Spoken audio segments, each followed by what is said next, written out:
मैं डॉक्टर अर्चना Srivastava P academic group में आप सभी का हार्दिक अभिनंदन करती हूँ। आज मैं अपनी व्याख्यानों के परिधि से थोड़ा अलग हटकर बात करती हूँ। आज चर्चा करती हूँ एक बहुत बड़े रचनाकार गोस्वामी तुलसीदास की। श्रावण मास है। श्रावण मास में तुलसीदास का तिरोभाव और आविर्भाव दोनों ही हुआ था। आज उनकी स्मृति को नमन करते हुए ये चर्चा कर रही हूँ। कालजयी कवि वही होता है जो देश काल की सीमाओं को लांघकर प्रासंगिकता के नए प्रतिमान गढ़ता जाता है, और ये तभी होता है जब कवि लोक की धड़कन को स्वर देता है। उसकी रचना परत दर परत संरचना के हर मर्म को उजागर करती है। हर बार पढ़ने पर ऐसा जान पड़ता है जैसे कुछ नया मिला है जो अब तक दृष्टिगत ही नहीं था। रामचरितमानस की यही अन्यतम विशेषता है कि उसे जितनी बार पढ़ा जाता है उसमें एक नया अर्थ उद्घाटित होता है जो पहले से सर्वथा अपरिचित होता है। आज राजधर्म को लेकर चर्चा करती हूँ। भक्ति काल के दो कवि कबीर और गोस्वामी तुलसीदास ऐसे ही कालजयी रचनाकार हैं। तुलसीदास के रामचरितमानस मात्र राम काव्य नहीं है, उसकी धार्मिक, सांस्कृतिक, साहित्यिक पृष्ठभूमि तो है ही।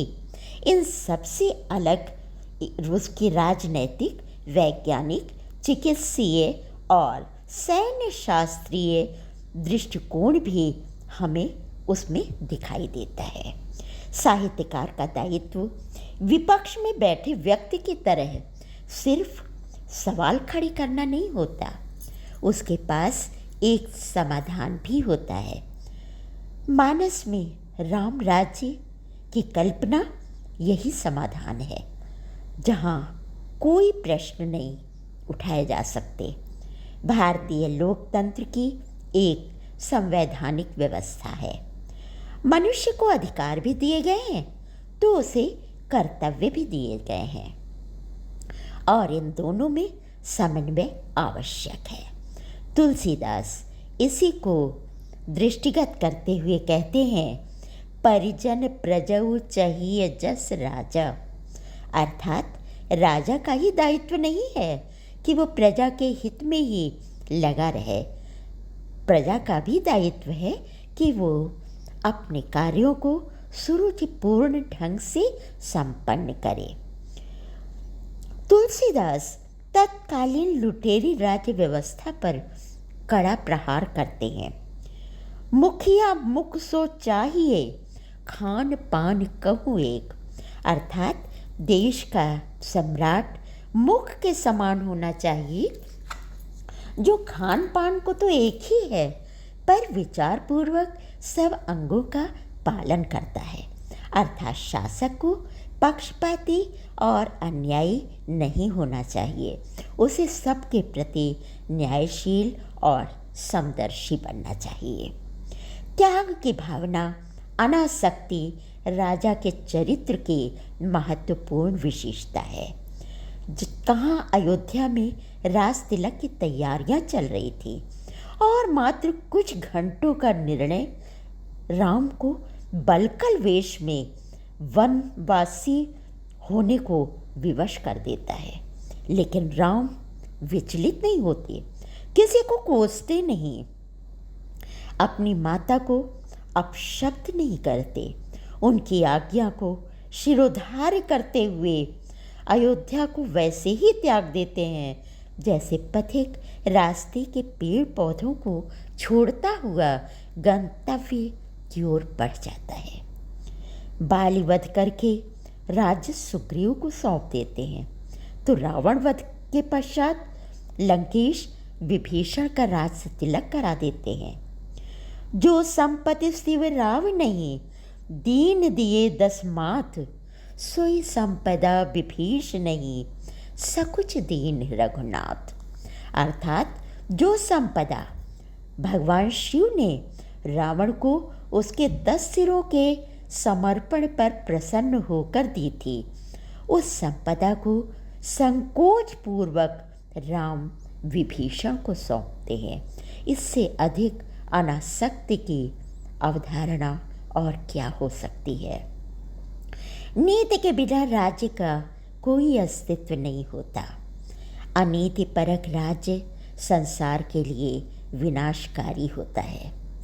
राजनीति बिनु धन बिनु धर्म, हरि समर्पे बिनु सत्कर्म, विद्या बिनु विवेक उपजाए, श्रम फल पढ़े किए अरु पाए। नीति के बिना राज्य व धर्म के बिना धन प्राप्त करने से, हरि को समर्पण किए बिना शुभ कर्म फल करने और ज्ञान उत्पन्न हुए बिना विद्या पढ़ने से केवल श्रम ही हाथ लगता है, अर्थात ये श्रम निष्फल होता है। तत्कालीन व्यवस्था में राज्य बिना नीति के चल रहा था। शासन के प्रति लोगों में तिरस्कार और घृणा व्याप्त थी। एक तरह की अराजकता चारों तरफ दिखाई देती थी।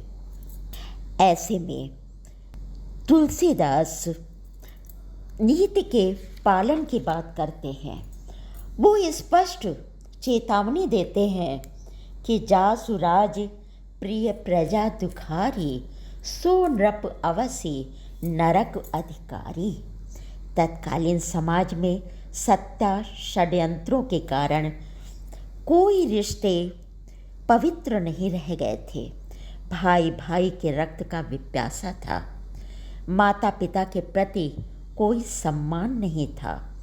स्त्री का अपमान करने में भी कोई पीछे नहीं रहता था। अर्थात राज्य की सारी व्यवस्थाएं ध्वस्त हो चुकी थीं। ऐसे में राम का चित्रकूट से भरत को राजधर्म की अहमियत बताकर वापस भेजना, मेघनाद का शक्ति बाण लगने पर लक्ष्मण के सिर को गोद में रखकर विलाप करना, माता के कहने पर राज तिलक का त्याग करके वन चले जाना, ये सब अपने आप में महत्वपूर्ण है। लक्ष्मण के शक्तिबाण पर लगने पर राम विलाप करते हैं। जो जनतेउ पथ बंधु बिछोहु, पिता बचन मन तेउ नहीं ओहु। ये मर्यादा पुरुषोत्तम के शब्द हैं कि वो पिता के वचन नहीं मानते। अगर उनको पता होता कि भाई उनसे रास्ते में ही बिछुड़ जाएगा, यह आशंका ही राम को विचलित कर देती है। और इसीलिए तुलसीदास ने समाज को शिक्षा दी कि परहित सरिस धर्म नहीं भाई, पर पीड़ा सम नहीं अधमाई। अर्थात दूसरों से परोपकार से बढ़कर कोई धर्म नहीं होता और दूसरों को कष्ट देने से अधिक कोई पाप नहीं होता। राम अयोध्या के राजा बनकर वह कार्य कभी नहीं कर पाते जो अपेक्षित था। वनवास की प्रक्रिया से गुजरकर ऋषियों, मुनियों, आदिवासी, केवट, भील समाज ही नहीं बल्कि वृक्ष, नदी, नाले, शिला सबसे वो जुड़ते हैं, सबके पीड़ा को समझते हैं और सबको संतुष्ट करते हैं। राजा के लिए जन सामान्य से जुड़ना बहुत बड़ी शक्ति है। उनके दुख दर्द को समझना, उनकी आवश्यकताओं को समझना राजा के लिए परम आवश्यक है और संभवतः राजधर्म भी यही है। 14 वर्षों का ये ज़मीनी संघर्ष राम राज्य की कल्पना को साकार करता है। सोचिए नृपति जो नीति न जाना, जेहि न प्रजा प्रिय प्राण समाना। अर्थात ऐसा राजा जो नीति नहीं जानता और जिसके लिए प्रजा प्राणों से प्यारी न हो, वो राजधर्म कैसे निभाएगा। राजा का मंत्रिमंडल भी ज्ञानी और सूझबूझ वाला होना चाहिए, अन्यथा जो राजा को सुझाव देगा वो प्रजा के हित में नहीं होंगे। जैसा कि रावण के साथ हुआ कि रावण को सुझाव देने वाले ही चाटुकारों की कतार में खड़े हुए थे और इसीलिए रावण अधोगति को प्राप्त हुआ। सचिव वैद गुरु तीन जो प्रिय बोलई भयास, राज धर्म तन तीन कर हो ही बेग ही नास। तुलसीदास को दलित विरोधी, स्त्री विरोधी और सांप्रदायिक कहने की कोशिश बराबर इस समाज में की गई, लेकिन ऐसा नहीं है। मानस में वो साक्ष्य मौजूद हैं जो इन आरोपों को सिरे से खारिज करते हैं। निषाद राज राम के लिए भरत से भी बढ़कर हैं, वहीं शबरी के जूठे बैर भी राम ने खाए थे, ये भी प्रमाणित है। मंदोदरी, तारा, सुलोचना जैसी स्त्रियों को भी प्रातः स्मरणीय नारी मानना, नारी में शक्ति समन्वय होना, ये राम की दृष्टि है और ये मानस में ही दिखाई देता है। भला ऐसे चरित्रों का रचने वाला कैसे स्त्री विरोधी और दलित विरोधी हो सकता है। लेकिन स्त्री विमर्श और दलित विमर्श के पीछे की जो सच्चाई है वो किसी से छुपी नहीं है। हाँ, तुलसी के दृष्टि में ब्राह्मण पूजनीय है, लेकिन अज्ञानी और पाखंडी ब्राह्मण नहीं। क्षत्रिय श्रेष्ठ है, लेकिन वीरता के बगैर नहीं। तो तुलसीदास बराबर समन्वय की भावना लेकर चलने वाले कवि हैं। कलिकाल में सारी व्यवस्थाएं अस्त व्यस्त हो जाती हैं, जिसका उल्लेख उत्तरकांड में तुलसीदास विस्तार से करते हैं। राजधर्म आसान नहीं है, कांटों से भरा ताज है। त्याग और बलिदान की पराकाष्ठा है, यहाँ तक कि राम को अपने प्राणों से प्यारी पत्नी का भी त्याग राजधर्म के ही नाते करना पड़ता है। राम राज्य स्वतः स्थापित नहीं हो जाता। लोकमत की बहुत बड़ी कीमत राजा को चुकानी पड़ती है। दुर्भाग्यवश आज लोकतंत्र इसीलिए कमज़ोर है कि राजा और प्रजा के बीच जैसा सुंदर समन्वय होना चाहिए वो हमें दिखाई नहीं देता। विपक्ष की मजबूत कड़ी लोकतंत्र को जिंदा रखती है, लेकिन आज विपक्ष एक मजबूर कड़ी बनकर उभरा है। लोग अधिकार तो सब चाहते हैं, लेकिन कर्तव्य करना कोई नहीं चाहता।